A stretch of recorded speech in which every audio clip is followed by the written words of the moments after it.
Британ империясы апиынмен қалай сауда жасады? Бірінші апиын соғысының қысқаша тарихы. 19 ғасырда Қытайдың билеуші әулеті Цинь осылай істеді. Ол тез өсіп келе жатқан халық мәселесімен күреске мәжбүр болды. Көп адамдар және олар үшін аз жұмыс болды. Сондай-ақ олардың жағалауларына шабуыл жасаған саудагерлерді бақылауға тура келді. Соңғылары өте момын болды және әрқашан Қытай ережелерін ұстанды. Мысалы, Шамен аралының шекарасынан шығуға тыйым салынды. Бірақ Шығыс Үндістан компаниясының кемелерінің пайда болуымен қытайлықтар үшін бәрі түбегейлі өзгерді. Олардың шайға шөлдеуі сонша, олар ақырында императордың өзін тізе бүктірді. Бұл видеода біз бірінші апиын соғыстары неліктен 19 ғасырда Қытайда басталғанын қарастырамыз. Жалпы, Қытай еуропалық кемелермен сауда жасаудан тайынған жоқ. Бұл сауда 16 ғасырдан кейін жиілей түсті. Сауда екі жаққа да тиімді процесс болды. Шетелдіктер қолында жоқ тауарларды алды, ал Қытай қазынасы күміспен толықтырылды. Ол кезде Қытайда ақша ретінде пайдаланылды. Олар әдетте португалдармен және голландтармен сауда жасады, бірақ 18 ғасырда британдықтар келді. Атап айтқанда, Шығыс Үндістан компаниясы. Олардың негізгі баратын жері Үндістан болғанымен, Қытаймен сауда 1770 жылға қарай соншалықты көп ақша әкеле бастады. Сондықтан үндістер көп ұзамай ұмытылды. Бір ғана өнім керемет үлкен ақша келді. Шай. Компания бұл сиқырлы жапырақтарды Қытайдан сатып алып, Лондонда сатты. Тұманды Альбион тұрғындары шайға тәуелді болған сонша, тауар айналымы ессіз қарқынмен өсті. 1770 жылға қарай компания 9 миллион фунт стерлинг тапты. Ал сауданың Қытайға да пайдасы тиді. Император қолын оқылап, қазынасы құйылып жатқан шексіз күміске қарады. Бірақ көп ұзамай британдықтар шай сатып алуды қалай арзандату туралы ойлана бастады. Күмісті алу оңай болмады. Сондай-ақ, шитті мақта сияқты басқа материалдарға шай сатып алуға болатын. Бірақ олар мұндай сұранысқа ие болмады. Бірақ апиынға сұраныс болды. Алғашында Қытайда апиын тек дәрі-дәрмек үшін, яғни мақсатты түрде пайдаланылды. Есірткі әсері үшін апиын шегу Тайвань аралынан енгізілген тәжірибе. Ол материкке жеткен бойда бүкіл Қытайда жаңбырдан кейінгі саңырауқұлақтай апиын ұялары пайда бола бастады. Император оларға тыйым салды, бірақ апиынның өзіне тыйым салған жоқ. Британдықтар оны материкке шайдың орнына орасан зор көлемде жеткізе бастады. 18 ғасырдың аяғында олар жылына 60 тоннаға жуық өнім берді. Қытайлықтар аң-таң болып, апиын әкелуге мүлде тыйым салды. Бұл әрине жағдайды нашарлатты. Ресми түрде тыйым салынған тауарлар қара базарларда айнала бастады. Сайып келгенде, апиынмен осылай болды. Британдықтар Бенгалда өсірілген апиынды Калькуттадағы аукционда сатты. Ол жерден айналма жолдар арқылы Қытайға одан да көп мөлшерде жетті.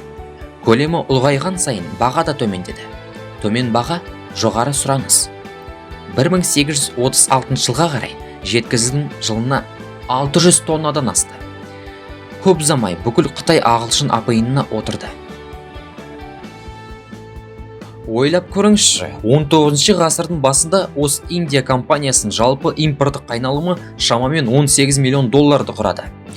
Бұл апиынды әлемдегі ең тиімді сауда түріне айналдырды.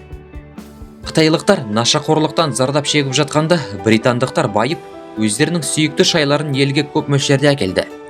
Оның үстіне бірі екіншісіне тікелей тәуелді болды.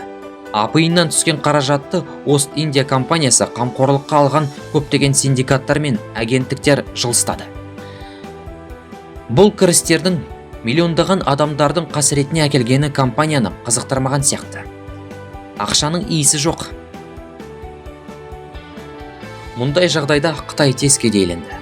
Күмістің келуі апиынның кесірінен тоқтаған соң, қазына қаңырап, елде толқулар басталды.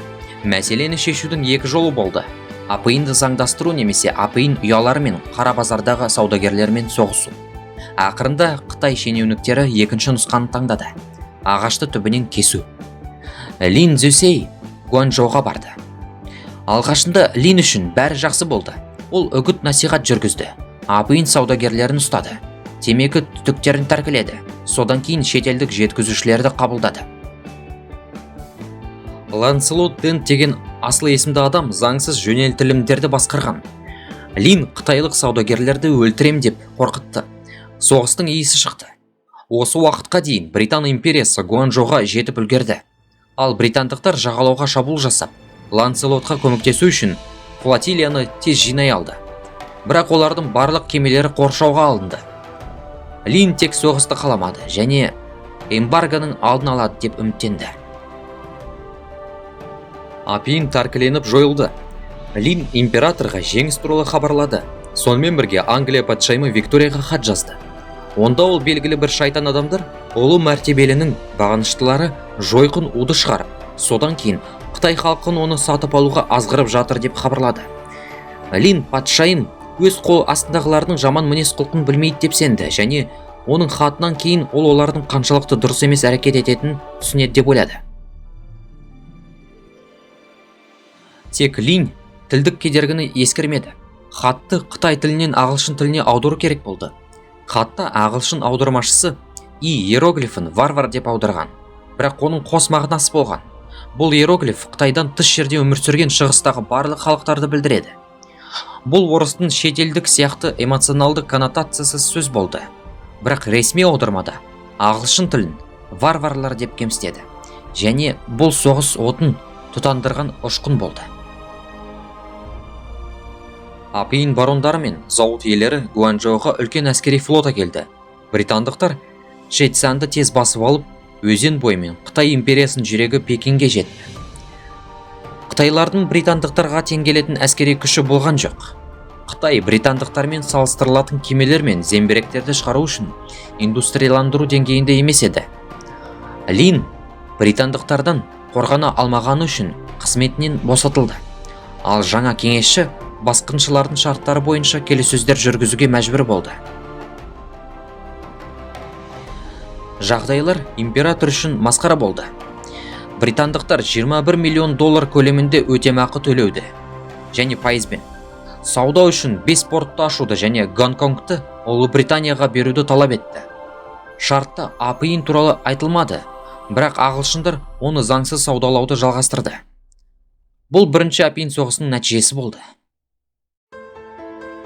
Бұл қақтығыс шығыс пен батыс дүниетанымының айырмашылығының тамаша үлгісі болып табылады. Британ империясы Қытайды тек табыс көзі ретінде қарастырды және пайда табу үшін бәрін жасауға дайын болды. Қытайлықтар ағылшындарды өздерімен бірдей заңдармен өмір сүретін шетелдіктер ретінде қарастырды.